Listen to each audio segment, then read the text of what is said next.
remarks as much as you can. Can't want to put about 3 minutes. First, I'd like to call on Mr. David Lewis. You know I got handouts. I always got handouts. Thank you.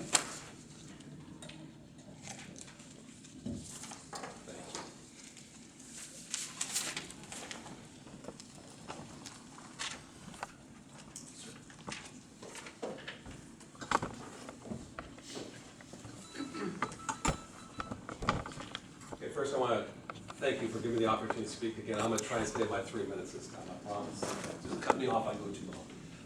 Monday we had our WASP, our midterm, what we call WASP meeting, and number one on our list was communication.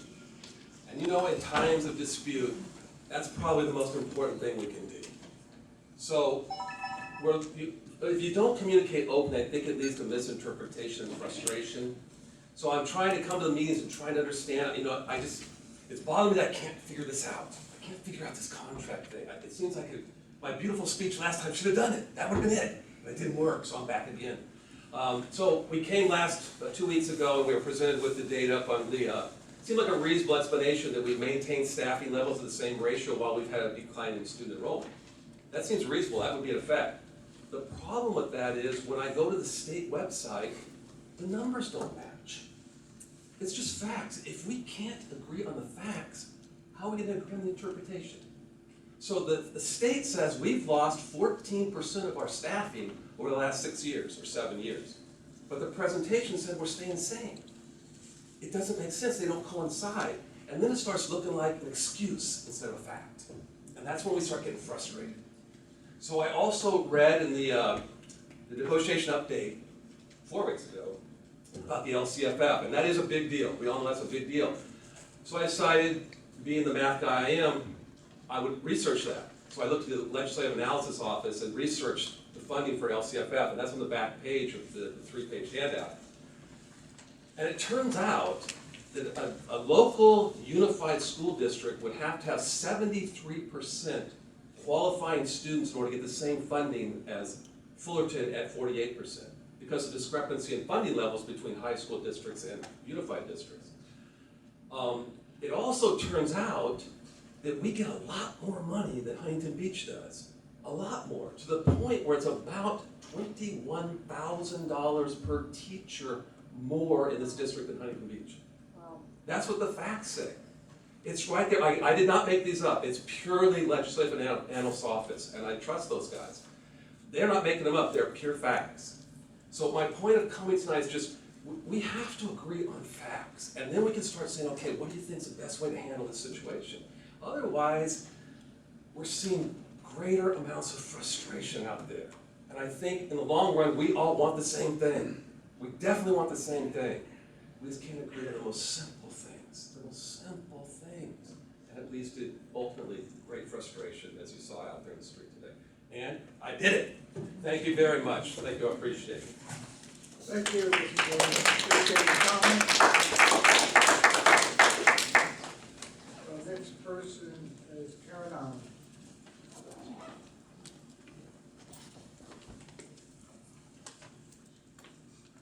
Good evening, President Hathaway, members of the board, Dr. Scambray, cabinet, assistant principals. As president of the Fullerton Council of PTAs, I represent all of our units in thanking you for your support this year with council's initiatives, including the high school consideration document and Fullerton Schools Angels Night coming up on May 7th. We are also very grateful as council for your partnership and support with the free Student Safety Symposium that will take place on Saturday, March 5th. Over the last couple of years, you have encouraged parents to reach out to you about our experiences with the district and the process of transitioning to high school. We are incredibly thankful that you have all collaborated, and I mean all, that you have all collaborated closely and diligently with the Fullerton School District towards a seamless transition from one district and school site to another. The Fullerton Council of PTAs also presents the following considerations to you during these ongoing personnel negotiations. As one of the largest volunteer organizations representing children in the state, Our membership includes parents, students, teachers, board members, and administrators. Our main mission is clear. We advocate for the best educational opportunity for all students. During this emotional and scholastically disruptive negotiation cycle, we wish to state that as PTA, we are neutral as to supporting one side over the other. We do believe that both sides should be entering into negotiations with good faith and a realistic understanding of resolving the issues that must be agreed upon. We do not support a situation that will in any way lead to the detriment of our students' educational welfare, and we hold both sides accountable for resolving differences in a timely and responsible manner. As you enter into the next phase of negotiations, please consider how each decision will directly affect today's students. Will they continue to receive as many opportunities to achieve and academically grow in strong, supportive environments? As parents and active community members, we appreciate your long-term fiscal responsibility and note that your decisions directly affect our students now. Finding an acceptable and harmonious agreement benefits all of us and leads us closer to our common goal of providing quality education for our children. Thank you for your time, and thank you again for your support of PTA Council. Thank you very much.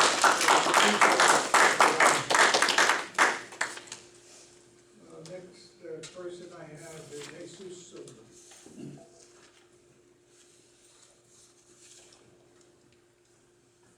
President Hathaway, Dr. Scambray. My name is Jesus Silva, and I'm here as a resident and a citizen of Fullerton here. And today I rise in support of my brothers and sisters from the High School Union Teachers Association. They deserve better. They deserve better than 2%. They deserve better when the district is holding a $31 million reserve. They deserve better when you have young people like this creating and accomplishing these wonderful things with these wonderful teachers. So they deserve better. And I'm asking you now, and if I get a little animated, excuse me, but I'm asking you now to please give them what they deserve. They deserve better. If you're only required to have a $4 million reserve and you have a $31 million, that's from what I understand, then there should be enough funding there to give the teachers, my fellow brothers and sisters, what they rightly deserve. And some of you board members have been on this board for quite a while, and I would hate to see that your lasting legacy would be that the teachers went on strike, that this thing lingered on for a while. And again, I'm a teacher myself. We do a lot of work. We've taken furlough days. You know, we do things far and beyond what most people say, oh, you only work from 8 to 3, and then you get the rest of the afternoon off. Well, I can tell you that's not so. So please, support our teachers, support our community. It is our community, it is them who are going to have these young boys and girls here up there someday. Navigating the future, providing for all of us. So please, 2% unacceptable. Do the right thing. Do what's right for our community. Thank you. Next person is Briar Tarvin.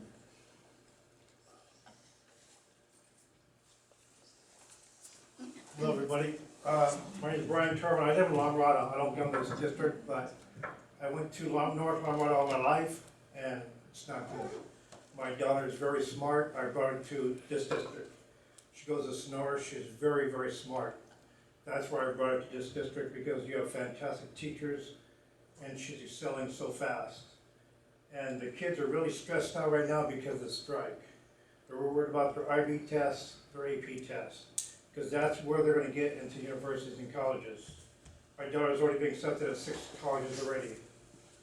So I'm asking you, don't let my daughter stress out anymore, because that's all she's doing now. She's worried about who's going to give her the test, who's going to prep her. Because you guys are the ones that's put good teachers there. Let's keep them there. That's all I gotta say. Thank you. Thank you very much. Okay, next I have Ms. Diane Hickey.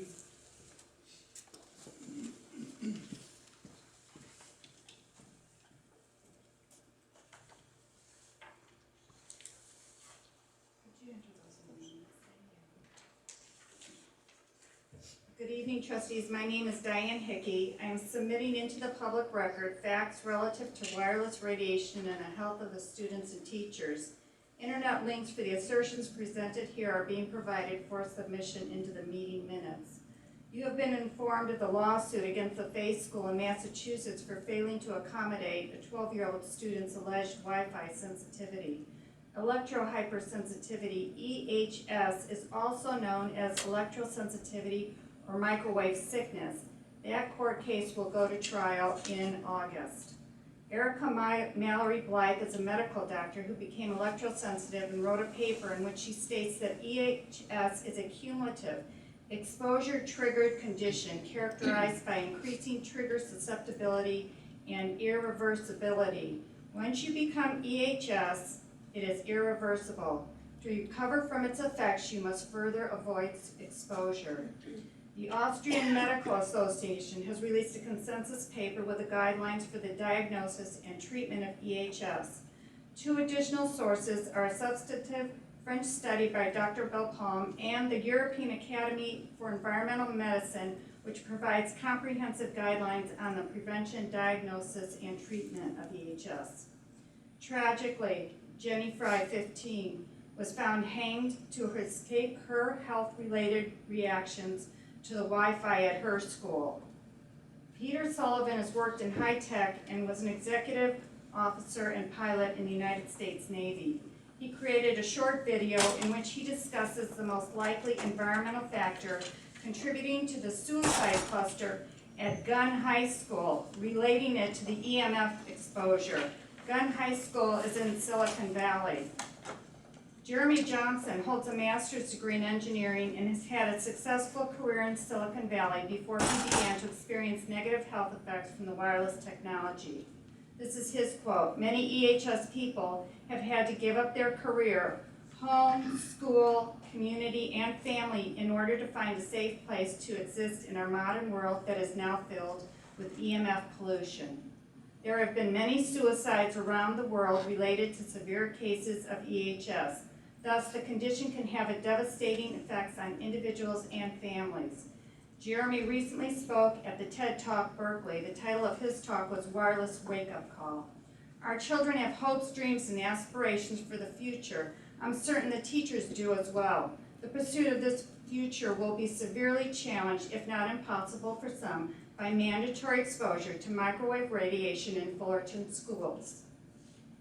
Why are you trustees moving ahead with irradiating the students and teachers contrary to the science, evidence, lawsuits, and laws? This is not to be ignored or dismissed. This is an emerging public health crisis. Except in the adult students, the children belong to their parents, not to the trustees. My sense of your determined ignorance on this matter is breathtaking.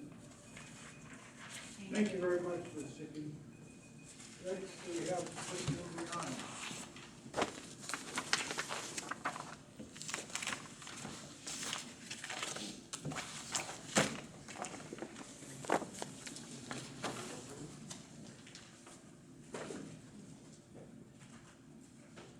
Pass them around. How much time do I got, Doc? 3 minutes. 3 minutes, okay. First of all, the Troy PTSA was put on notice with a demand letter asking them to cease and desist from purchasing and fundraising for wireless technology. Here's a copy of it. I've been in contact with them via email on multiple occasions. There's no mention of my contact with them in the meeting minutes. They've ignored it. They're deliberately suppressing this information from the public, and they're deliberately ignoring what has been presented to them. This is an article I did on the Fullerton Informer. It's called The Hand of Pletka. It's real interesting because here he is handing out iPads, and here's a scientific study where we're putting a microwave antenna on a rat and we're irradiating the ovarian area for 15 minutes a day for 2 weeks with about 10 times the power of an iPad. And guess what happened when they discovered, guess what happened when they dissected the rat? They found that the ovarian reserves were depleted by almost 50%. I'm not gonna pull any punches tonight. I'm just gonna tell you that this is a sterilization agenda, and the science is there, it's just overseas. We have children here that are growing plants and raising animals. There was a study out of, I think it was a bunch of Danish students, and I believe I have asked the Fullerton School District to replicate this. They had watercress seeds in an unexposed area and another set of watercress seeds sprouting next to a Wi-Fi router. Guess what happened? The seeds that were exposed to the Wi-Fi didn't grow. So maybe with 20 bucks we could run this experiment with your $10 million a month payroll. I don't know. I mean, you got people that got 180 IQs all over these campuses. You think maybe we could try to replicate that, or maybe, I don't know, put a couple of hamsters in a cage and stick a Wi-Fi router in there and see how they don't have babies. I mean, at some point, are we going to utilize the education that we're providing these children to think critically and assess real problems? Because that's what I've been sitting here for 3 years trying to get through to people. $5 billion Apple's spending on its corporate headquarters. If you type in apple666.org, that's the domain that will take you to this article, there are landscape architecture plans that clearly lay out horrific similarities to attack on human fertility. Smooth endoplasmic reticulum missing from the cross-section of the human ovum. You've got 2-cell stage fertilized embryos getting electrocuted. Mr. Briano is not some nut job. You can marginalize me and try to make me out to be somebody that belongs in the peanut gallery. That's not going to change any of this. The fact of the matter is, there's deliberate suppression in this district by you, Mr. Hathaway, especially limiting my time when I fill out 2 cards and you only give me 1 shot and you cut me down to 3 minutes. Especially when I have questions about how you're going to throw $300,000 this month at technology. So I really am deeply concerned. I'm going to take the campaign back to the sidewalk in front of Troy High School, so Mr. Berger, just to let you know we're coming. We're going to hand out information to your students, and I don't know what else to say. I mean, you folks have children. Some of you have children in the Fullerton Elementary School. I really feel sorry for your children, because if this is true, which I firmly believe it is, your children aren't going to have children. That's the bottom line, and it's by design. I didn't spend $5 billion on a facility whose landscape architecture plans resemble an agenda from the pit of hell. Apple did. And we've got people in this community that need to wake up. Thank you. Thank you very much, Mr.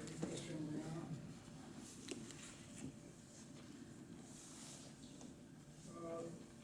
Next item on the agenda is the report on summer school.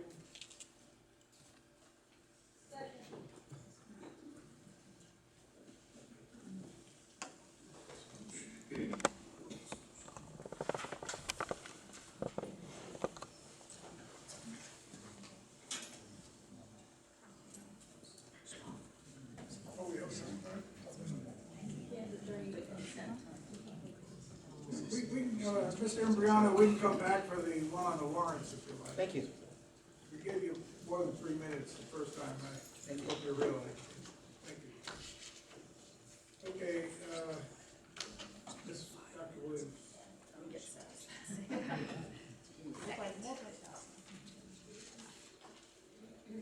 Is this different, Dr. Williams, from what we have sent to us?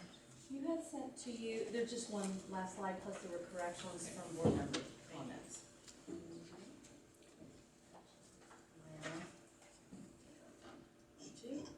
There we go.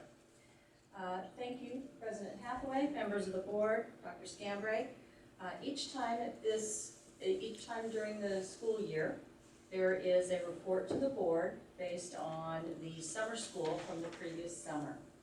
And I think that it's very important that we do this because our board has authorized every year a very extensive summer school.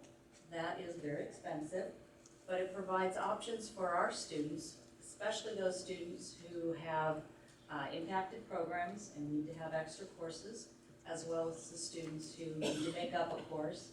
But as I will show, we have a variety of data that show all the varying needs that we meet with our summer school for our students. So this is our report for 2015.